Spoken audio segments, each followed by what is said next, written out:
Yo me llamo Martín Rosas Cota y originario del rancho del San Isidro del Chinal. Allí nací yo, de allí eran mis padres. Mi padre se llamaba Agustín Rosas Mendívil y mi mamá se llamaba Paula Cota de Rosas. ¿Y cómo fue que llegaste a vivir aquí a Álamos o llegaron todos, la familia? En esos tiempos se puso muy crítico por allá, en el Chinal la vida pues muy escaso todo y mi padre tuvo la necesidad de salir de allí del rancho y venirse con la familia, con todos nosotros aquí a Álamos. En el año de 1933, el 15 de mayo de 1933, llegamos aquí a Álamos nosotros, la familia de nosotros. ¿Qué recuerdas de tu infancia? En cuanto a qué jugabas, tus amigos. En la infancia mía, pues tuve poco tiempo de deportes, de hacer deportes, porque nos traía mi papá siempre ayudándole a él en sus negocios. ¿A qué se dedicaba? A agricultura. Agricultura. Sembraba él y nosotros pues de perdida le servíamos para mandar a llevar el lonche, para llevarle el agua de un pozo que había cerca del terreno donde él sembraba ahí. Así, y así fuimos creciendo ayudándole a él y muy poco tiempo tuvimos para deportes, pero sí me acuerdo que el trompo lo jugué mucho yo. Me acuerdo que lo tirábamos, lo levantábamos con la cuerda, ¿no? Y lo recibíamos aquí en la uña. Ya teníamos aquí como un pocito en la uña de lo que giraba el trompo en la uña. Esa era uno de los deportes que practiqué más yo. Y por supuesto también las canicas. ¿Cuántos hermanos son ustedes o fueron? Fuimos 4 varones y 2 mujeres.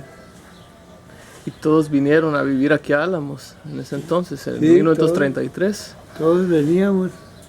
Mi hermano el mayor tenía entonces 15 años. Yo tenía 13 años en ese tiempo, en el 33. Porque yo nací en el año de 1920, el 26 de marzo de 1920. Cuando nos vinimos a vivir a Álamos yo tenía 13 años. Y desde esa fecha hasta la actual siempre he vivido aquí en Álamos. Tengo 82 años viviendo en Álamos, sin salirme de aquí para ninguna parte. ¿Tuviste oportunidad de ir a la escuela? Pues poca tuve oportunidad de llegar a tercero de primaria, ¿no? ¿En qué escuela? En la Bartolomé Salido. ¿Y qué recuerdas de entonces? ¿Algunos maestros, compañeros o director? Sí. En ese tiempo estaba de director don Otón Almada, un gran director, pues se podía ser un hombre muy preparado, muy capaz para todo, muy estudiado, una persona y luego muy respetable, muy respetuosa. Él nos cuidaba hasta en la salida de la escuela, nos cuidaba para que no nos quedáramos jugando en la calle. Si algún chamaco se quedaba jugando en la calle, lo reportaba a su casa con sus padres. Y acá lo castigaban a uno y él también allá nos ponía castigo por habernos quedado jugando en la calle. así tan recto, así era. Ese director, don Otón Almada. Mi mamá principalmente era devota de San Martín Caballero, y a ella le hacía velaciones, a ella le hacía honores, pues, el día de San Martín. Por eso me llamo Martín yo, porque ella era devota de San Martín y escogió ese nombre para mí. En la casa, mi mamá siempre le gustaba tener gallinas. El desayuno por lo regular era blanquillo. Y pues la carne, pues por ahí conseguíamos, pues muy raras veces, porque no alcanzaba el sustento, lo que lograba ganar mi papá trabajando para comprar carne. Todos los días no podíamos comer carne, pero sí criábamos animalitos. A mi papá le gustaba tener puercos, y ya que los engordaba, los mataba, y entonces era la comida principal, y la manteca del puerco era lo que se usaba en aquellos tiempos. No había vegetal, ¿verdad? No había productos de esa de manteca vegetal, pues, ni aceites como ahora. Se usaba pura manteca de puerco y de res. Por cierto que hacían,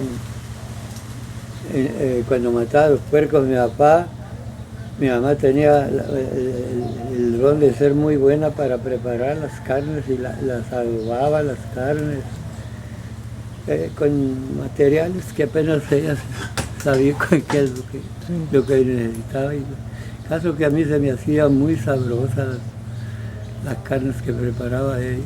Y como eran de puerco, y cuando las guisaba ella en sartén, la manteca que salía de la carne ya adobada, la usaba para guisar los frijoles, para guisar el garbanzo, porque se usaba también mucho comer garbanzos. La agricultura en estos lugares era por temporadas. En tiempo de lluvia se sembraba, y en tiempo en el transcurso del tiempo, mientras se llegara el otoño otra vez, el invierno, el verano otra vez, nos dedicábamos a fabricar mangos de herramientas, y lo vendíamos ahí en los comercios por cantidades, y el comercio pues ahí lo distribuía, le vendía a la gente esos productos que hacíamos nosotros en ese intermedio de que no sembrábamos. Y así fue la vida, una lucha tremenda para poder salir más o menos de la situación en que llegamos aquí a Álamos.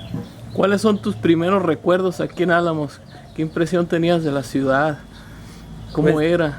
Cuando llegamos aquí el pueblo estaba en completa decadencia. Tú por aquí pasabas por estas calles, veías puros escombros, puras paredes sin gente, sin viviendas. Toda la gente se había dejado ya el pueblo, porque ya los minerales no pudieron seguirlos trabajando, se inundaron de agua. Y como antes el trabajo de la minería era por excavaciones, pues, por debajo de la tierra, llegaban a un lugar donde ya se inundaba de agua y ya no podían seguir. Y ese fue uno de los motivos que se empezó a salir la gente de aquí de Álamos. Quedó la pura gente de la tercera edad cuidando las casas de los que se fueron de aquí, empleados que tenían los dueños de las casas. Aquí en esta casa donde estamos ahorita era del general Benito Bernal, según me platicaban los historiadores de aquellos tiempos. Pero ya nomás eran, como te digo, pedazos de paredes, no eran casas, porque los que encargados que se quedaban a cuidar las casas, Pues ya los dueños se morían o ya no volvían por aquí y empezaron pues como ya no tenían sueldo, ¿no? Empezaron a vender, quitar las vigas, quitar el material de los techos de las casas, siguieron con los adobes de las paredes, porque todo por lo regular, las casas eran de adobe en aquellos tiempos. Y hasta los pisos, todo vendían, porque pues no tenían más recursos. Y ese fue uno de los motivos que está todo, como te digo, en completa ruina. Una que otra casa había con gente viviendo, pero muy pocas. Eran más las casas que estaban caídas sin servicio. Eso fue lo que encontré aquí en Álamos el año que llegué aquí yo. Mucha ruina. Mucha ruina.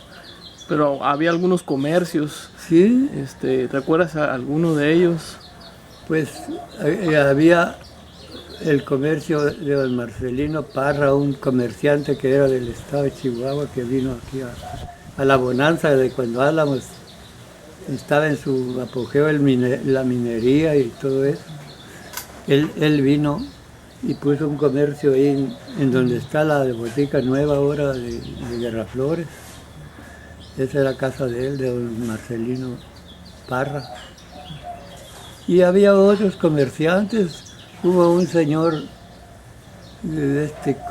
creo que era de nacionalidad francés, que tenía una tienda que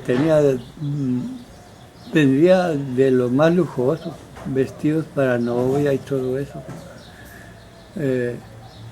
Él se llamaba Germán Bley y le puso al establecimiento, le puso la Mercería de La Paz. No había carretera pavimentada ni pura terracería, puros caminos completamente intransitables, se puede decir. Había dos carros que viajaban a Navojoa que decían tranvías. Una era de don Gil Ochoa y la otra era de don Irene Álvarez. Y se usaba que no había taxis, porque no había más que esas dos tranvías que transportaban a los pasajeros de aquí a Navojoa. Pero solo echaban un viaje en el día, porque el camino pues tan malo como estaba, y si había lluvias, los barrancos impedían pasar. Tenían que llevar algún peón, algún ayudante con pala y pico para componer el camino donde lo descomponían los arroyos y para así pasar. Pero antes de salir de aquí de Álamos, rondaban toda la ciudad levantando el pasaje. Y ya que rondaban aquí en la ciudad, salían como a eso de las 9 de la mañana, yo creo, 8 de la mañana, no recuerdo yo a qué hora se iban, pero hacían todo un día para ir y volver. ¿Podrías contar de cuando te casaste? Con el nombre de la persona con quien te casaste, dónde la conociste, y de dónde era ella. Pues ella también era nativa de allá del Chinal. Allá le tocó nacer, pero el año de 1920 hubo un como volcán en un cerro que hay ahí. Hubo un volcán que hizo una erupción grandísima.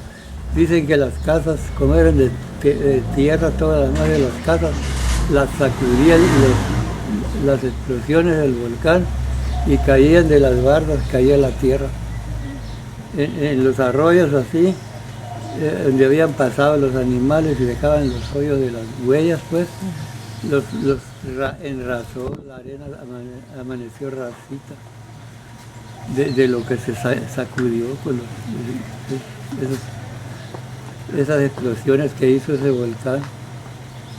Con el tiempo lograron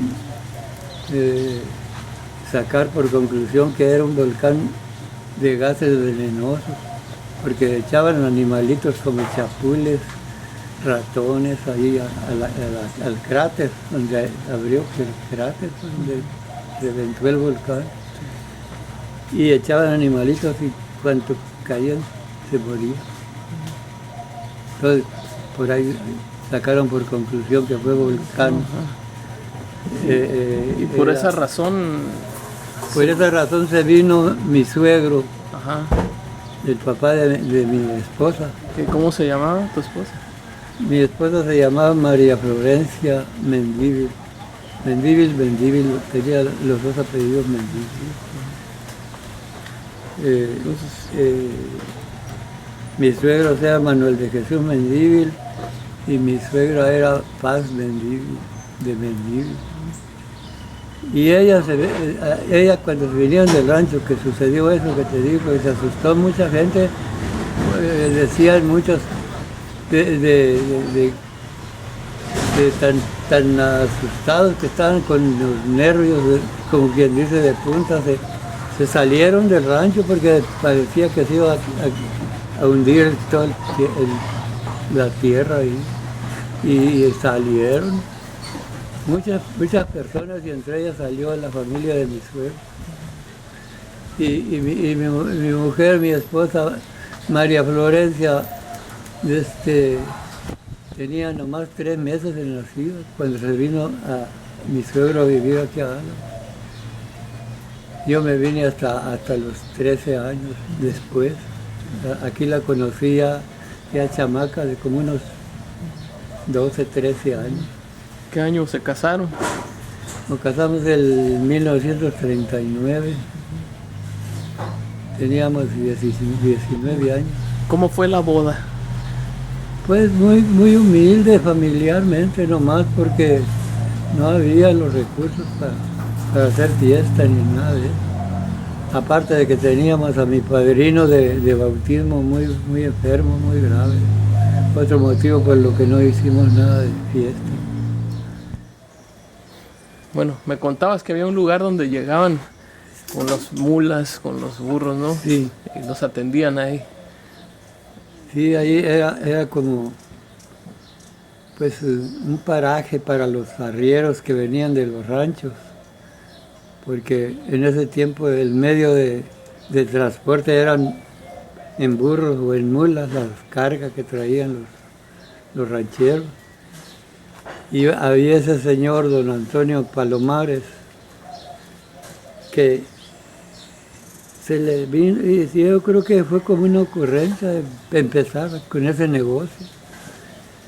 Y sí le fue bien, porque pues a la gente también de los ranchos le fue muy bien con ese negocio que puso don Antonio, de vender la pastura ahí y poner depósitos de agua para los animales ahí, un servicio como si fueran humanos. Tenían comida, ahí estaban seguros, no tenían problemas los dueños. ¿Qué tipo de forraje era? Se le nombraba tazol, era de la mata de maíz. Como en aquellos tiempos, pues todos nos dedicábamos a sembrar maíz porque era el alimento principal, el maíz, la tortilla de maíz. Y la mata la aprovechábamos, juntábamos la pastura en mazos, así en tercios. Y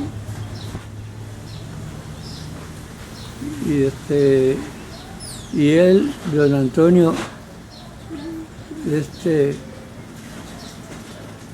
les compraba a los sembradores toda la cosecha de la milpa, la pastura de milpa la concentraba él ahí tenía muchos cuartos que lo llenaba de pastura. ¿Cómo hasta qué año funcionó ese negocio? Pues funcionó como hasta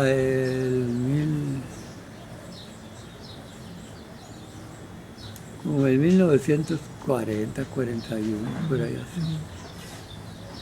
¿Que empezó a haber más vehículos Sí, motorizados o por qué razón? Sí, es que ya empezó a crecer más el- el-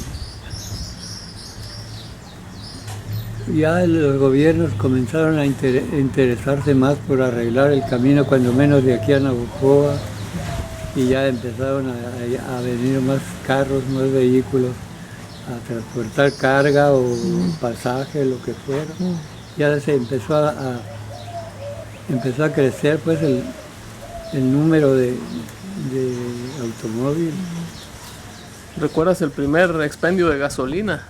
Ah, sí, ese estaba ahí, está el supercito de Rodolfito.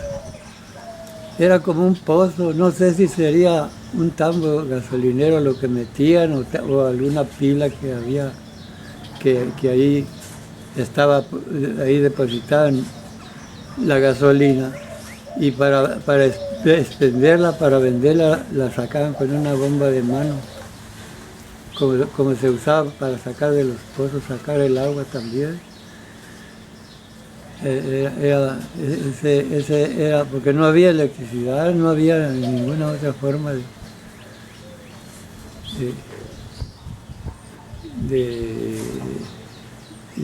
que funcionara la gasolinera más que de esa manera, con una bomba de mano. Y única que había. Tenías que llevar el recipiente, la cubeta o el garrafón, para que ahí te lo despacharas, y tú llevarlo al carro y ponérselo. O si podías llevar el carro ahí lo arrimabas y ahí con un embudo y todo eso le pasaban la gasolina del recipiente al embudo, y del embudo entraba al tanque del carro. Me acuerdo que los primeros carritos que llegaron aquí, uno de ellos era de don Carlos López Portillo.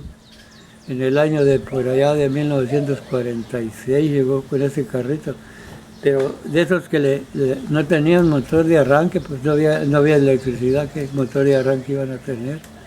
Con una manivela le metían así y los arrancaban el motor con esa manivela.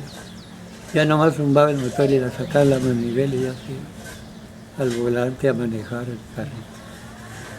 Vámonos un poco más atrás, otra vez, para que nos platiques de remedios caseros que había para enfrentar la enfermedad. O cómo se atendían cuando había una enfermedad, cuando tú eras niño, joven, en tu casa. Había muchas plantas medicinales con que curaban los médicos aquí, pero sí también ya había farmacia, que era el dueño todavía se llama igual, la botica económica que tiene Fernando ahí, se llamaba Joaquín Quijada, el señor, el viejito. Él se conocía mucho de plantas medicinales y curaba los fiebres con esa que le dicen hierba del indio, y prevenía también esa hierba porque es muy amarga, prevenía para la diabetes. Por eso en aquellos tiempos casi no se conocía esa enfermedad. Aparte de que la gente se alimentaba con alimentos limpios, preparados en casa, pues. Y ese señor lo reconocía la gente como un gran conocedor de medicinas naturales. Había un doctor Ávila, Rafael Ávila se llamaba, todavía más antes, muy recién que empezamos a vivir aquí en Álamos, lo conocí yo. Ese también curaba, hacía operaciones, operaba, pero por lo regular curaba con medicina de farmacia, o si no, con medicina conocía también mucha medicina de plantas medicinales. Me acuerdo que en aquellos tiempos, pues, como había tantas polvaredas y todo eso, padecíamos mucho la tosferina que le decían, muy contagiosa, por cierto. Me acuerdo que a nosotros nos pegó esa enfermedad y mi papá trajo al doctor ese y lo que recetó fue la cebolla roja, pero una cebolla que había antes, no como esta, que es muy dura, es diferente. Aquella era muy jugosa, muy blandita la cebolla de aquel tiempo. Y recetó a mi mamá que recociera cebolla roja hasta convertirla como en un jarabe, y así como que le sacara bien todo el jugo a la cebolla y que nos estuviera dando por cucharadas. Cada tantas horas, no me acuerdo cuántas horas. Y con eso nos quitaba la tos. Se nos iba acabando, nos iba quitando la tos. Con la pura cebolla recocida, el jugo de cebolla. Pero tenía que ser cebolla roja. La cebolla blanca no tiene ese don de curar. Platícanos de la música que se escuchaba, los grupos que había. La música aquí en Álamos fue muy,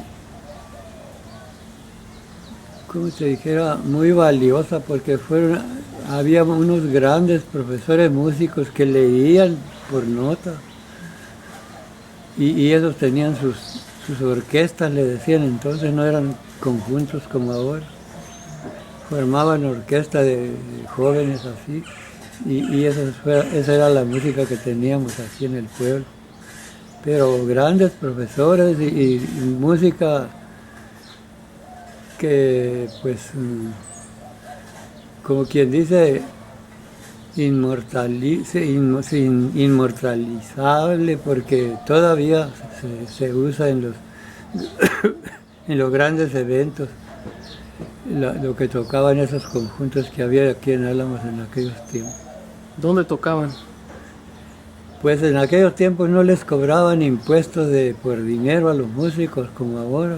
El ayuntamiento les exigía nomás 2 serenatas por semana en las plazas públicas. Una era en la Alameda, de las mejores orquestas que había.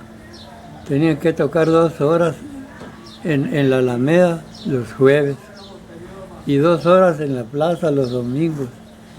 Y la gente en ese tiempo, las parejas andaban dando vueltas alrededor ahí en la plaza, pues alrededor del kiosco. La música estaba en el kiosco arriba. Y las juventudes dando vueltas, las parejas, los novios y los papás, porque casi nunca dejaban salir solas a las hijas, los padres de aquellos tiempos. Eran muy cuidadosos con eso. Sentados en las bancas, observando aquellas músicas divinas, se puede decir, que se usaron en esos tiempos, cuando yo conocí a Álamos. Antes, qué pacífica era la gente. Si tú, por ejemplo, ibas por un camino real, se te hacía noche por allí, acampabas debajo de un árbol, y si venía otro caminante y llegaba allí, por supuesto que donde acampabas tú siempre hacías una fogata por ahí, para que no se arrimaran los animales peligrosos, las fieras, pues todo eso. Y ahí dormías muy tranquilo, como si estuvieras en tu propia casa. Venían los caminantes, llegaban ahí, buenos días o buenas noches, la hora que fuera. ¿Cómo estás? ¿Está bien? Sí, señor, estoy bien, muy a gusto. Aquí hice campamento para seguir. Mañana al amanecer pienso llegar a donde vivo yo, a mi rancho. Y así, muy amable la gente. Entonces no era tan caluroso porque ahora lo que ha hecho más caluroso son los materiales que han puesto en las calles, tanta maquinaria que hay. Pero tú, en aquellos tiempos, sacabas tu cátedra a la banqueta y ahí te acostabas y dormías tranquilísimo, no había ni quien te molestara el sueño, nada. Si te veían dormido no te hablaban ni nada para no perturbarte el sueño. Así era de pacífico el pueblo, la gente, las costumbres de aquellos tiempos.